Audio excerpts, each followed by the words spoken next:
Hi guys, my name is Michaela and my presentation is on the bubonic plague. So what was the bubonic plague? It was an outbreak of a very deadly disease back in the 1330s that originated from China.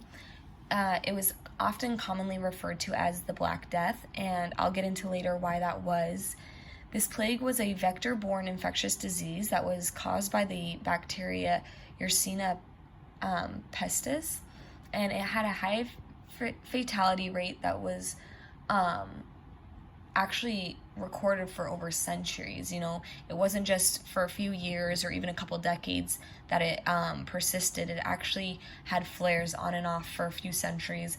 They often saw that in the wintertime it would go dormant, and that was because fleas, which were the main carriers, kind of went dormant then, and then in the springtime it would re-arise and kind of become a problem again. And it actually didn't kind of disappear or go and not be a pandemic until around the 1600s.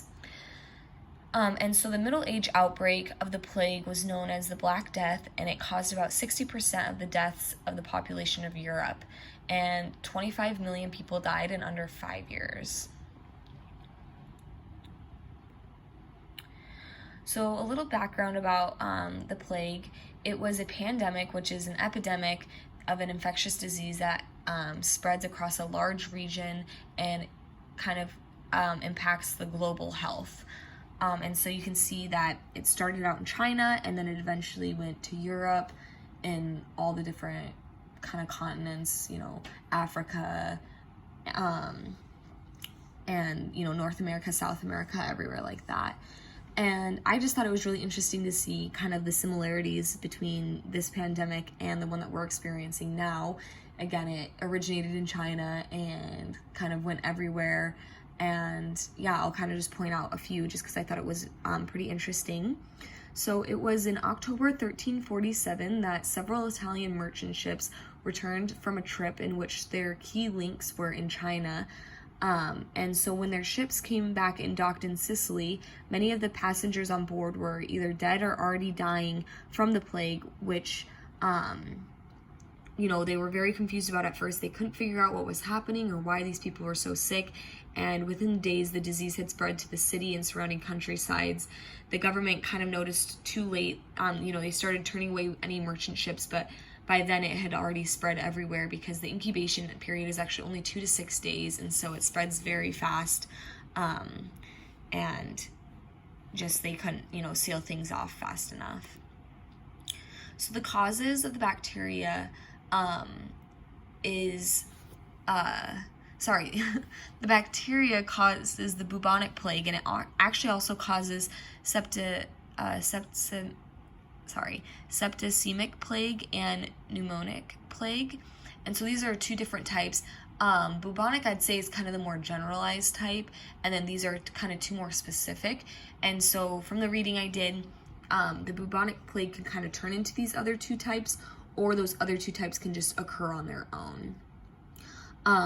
And so in its natural state, the bacteria infects wild rodents, and then rat fleas known as Sphelia species feed off infected animals and then continue to transmit that bacteria to other animals or even people. Common animals that can be carriers of the diseases are rats, mice, rabbits, so mainly all types of rodents, and then even dogs or cats. And so the bacteria is believed to persist at low levels in its natural population of these animals. But however, when a large number of infected wild rodents occurs, fleas that have bitten these animals can then go on to bite humans and domestic animals, which can spread it to these dogs or cats, or even if the fleas are just on them, it can bring it into your house, and that's how it can kind of spread to people. And then as far as human spreading, human to human contact, it spreads through direct contact with infected tissue or body fluids. So like coughing, vomiting, sneezing, anything like that. And so again, those are another similarity between the pandemic that we're in with this one. Any coughing is, frowned upon nowadays. And so it's the same thing with this one. It was, highly transmittable through that. And so signs and symptoms, this bacteria causes an infection that infiltrates lymph nodes, which causes them to be enlarged, painful, and tender. They often were shown kind of in the groin area or on the inner thigh, also underneath the armpits. Very painful spots. I don't even want to imagine ever having a inflamed lymph node like that. And when this happens, they're actually called buboes, and so I think that's where they got the name bubonic from, for the plague there. And so along with these infected lymph nodes, the people can have flu-like symptoms, which include fever, chills, headache, weakness, vomiting, anything like that. And so again, that's another similarity. Those are kind of common symptoms of this pandemic that we're having as well. When the bacteria ends up entering the bloodstream, it can then cause bleeding and tissue death, especially of the fingers and toes. And so the picture there where you see the black fingertips, it's just, there's no blood supply there, and it just is causing the tissue to die and become necrotic. And so the interesting thing is it actually causes the blood not to clot, and so people would start to just bleed from everywhere and anywhere, and it was a very painful death. So the bacteria is a gram-negative rod-shaped with no spores, and it has facilitated anaerobic organism. It has many proteins that contribute to the maintenance of the bacteria in the digestive system of the fleas. And so one of the proteins that kind of help that is the heparin storage system and this Yersinia murin toxin, or YMT.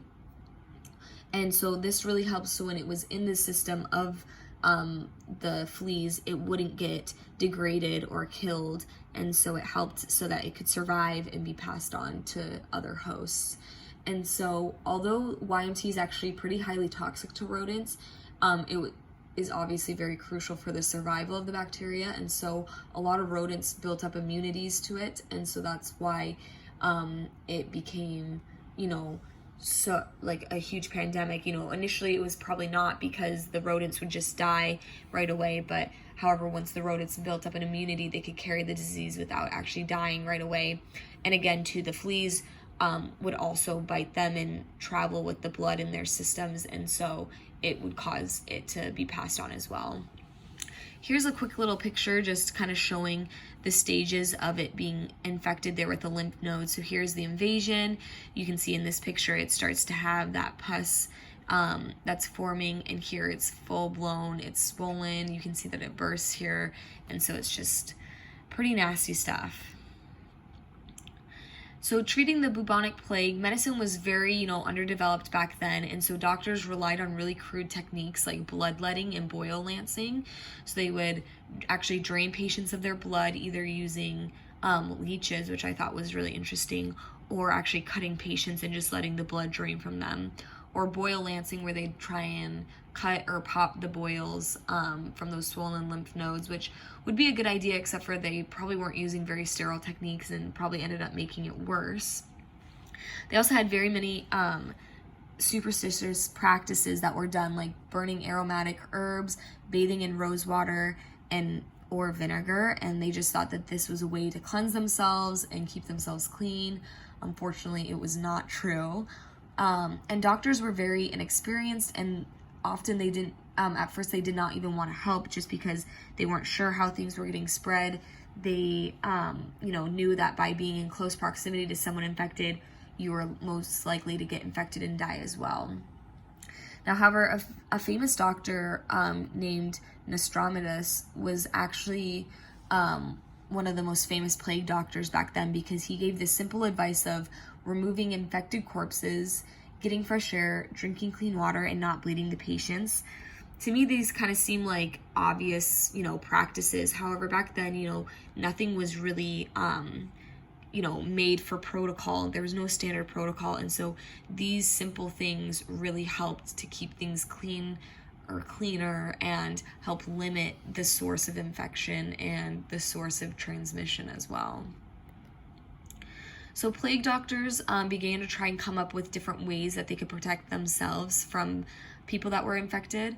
And so they invented these masks, and these are the plague doctors. Whenever you think of the plague, that's what pops into my head is, a person dressed in this creepy costume, it looks like. But it was actually a very good design. They came up with these kind of masks here, and it looks like a bird's beak, but it was about a half a foot long. And what it did was they put in herbs and like mint leaves, rose petals, camphor, cloves, and straw to try and prevent bad air from getting to them. They on these masks, the eyeglasses were sealed off, so they were basically using protective eyewear. They wore hats. They had these big cloaks that were waxed. They had gloves on. Their shoes and pants were tucked into each other. So they really tried to do everything they could to limit skin-to-skin contact, which was actually very impressive and very smart to come up with. They also walked around with these wooden canes, and that was so that they could inspect and examine patients without actually having to come into contact with them, like touch them. And so that, I think, really helped to limit and slowly help the spread of the disease. Like I said earlier, they had a lot of superstitious beliefs. Biology was still very unknown, and so a lot of people thought that this was punishment from God for sins that they had committed. And so their logic was that the only way they could, have this end was to get God's forgiveness.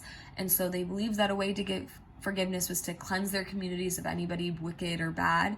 And back then, I guess Jews were thought as wicked people. And so they actually massacred thousands of Jews from the years 1348 to 1349, which is just incredibly sad.